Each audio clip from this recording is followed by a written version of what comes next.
What's going on, guys? In this video we are going to see an example of three-phase circuits.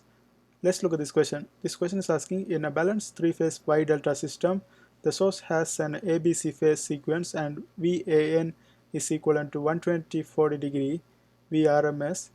The line and load impedances are 0.5 plus J 0.4 ohm and 24 plus J 18 ohm respectively. Find the delta current in the load. Okay, from this question you can see delta current in the load. It means this load is in the delta circuit, right? Now let's go ahead and draw the circuit. Here we are going to have Y circuit, and also we are going to have the delta circuit. And from the question we know that in the delta circuit we are going to have the this impedance. Okay, this is 24 and J18, 24 J18,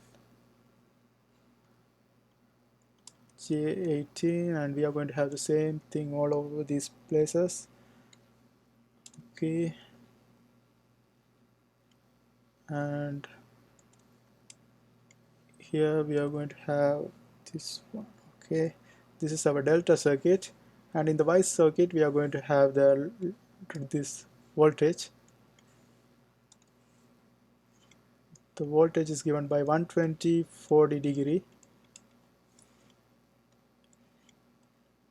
Okay, and this is a ABC phase sequence, so we are going to have ABC, ABC, and also we have the line impedance, so we just have to draw the line, and the line impedance is given by 0.5 J 0.4, and that's it for this one.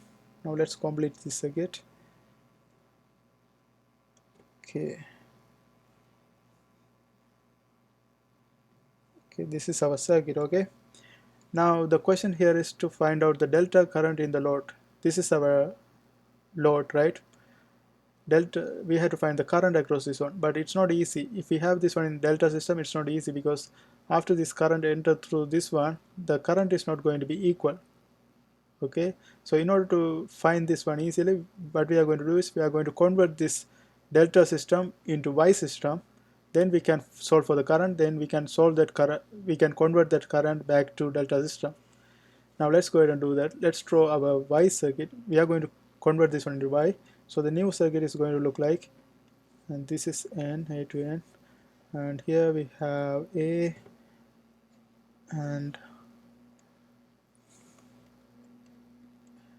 120/40 degree, and we are going to have this line impedance 0.5 J 0.4, and then we are going to convert this delta system into Y system. So this is going to become like this.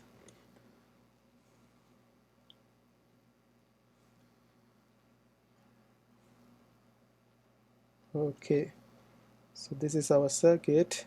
Now let's complete this one.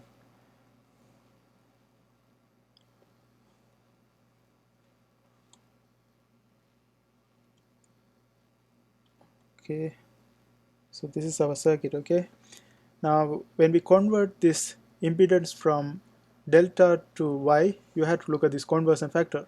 Here we have the conversion factor from Y to delta. When we convert from delta to Y, we have to do the opposite thing. Now let's look at impedance. Here we had 24 J18. When we convert this one from delta to Y, from Y to delta, ZY is equal to 3ZY, but from delta to Y, this is going to be divided by 3, so we have to divide this one by 3. That's going to be 8J6, right? 8J6, because we had 24J18. If you divide that one by 3, that's going to give you 8J6. Now we can go ahead and find the current, because we know that V is equal to IZ, therefore I is equal to V over Z, and we know the voltage, that is 120/40 degree divided by the impedances. Since the impedances are in series, we can add them together. We treat impedance same as the resistance, so we can add them together. Here we have 8 plus 0.5, that's going to be 8.5, and then J6 plus J 0.5, that's going to give us J6.5, and if you calculate, you are going to get 11.28, and if you round this one to like 3, just one decimal place, you will get 11.3, and the angle is going to be 3.02 degree ampere. Okay, now we have the load current in terms of Y. Our question is to find the delta current in the load, right? Delta currents in the load. So to convert this one into delta, we have to use this conversion factor. We have to divide this by root 3 and we have to add 30 degree angle. So the conversion factor is going to be IAB. For this one, we are going to have 11.3 divided by root 3. Then we are going to have 3.02 degree plus 30 degree angle. Okay, so this is going to be the IAB. And when we have IAB, the other things are easy because the angle difference, if you look at in Y, it's very clear. The angle difference is 120 degree each time. Okay, and this is our ABC. And if you want to find IBC, you just have to subtract 120. And if you want to find IAC or ICA, you just have to add 120 degree. That's the only thing you have to remember. So from this one we can directly find the IBC and ICA. IBC is going to be, this one remains the same, 11.3 root 3, and the angle is going to change it because if we add these two together, that's going to be 33.02. So 33.02, then we had to subtract 120 for BC, 120 degree, and for CA, ICA, we just have to add 120.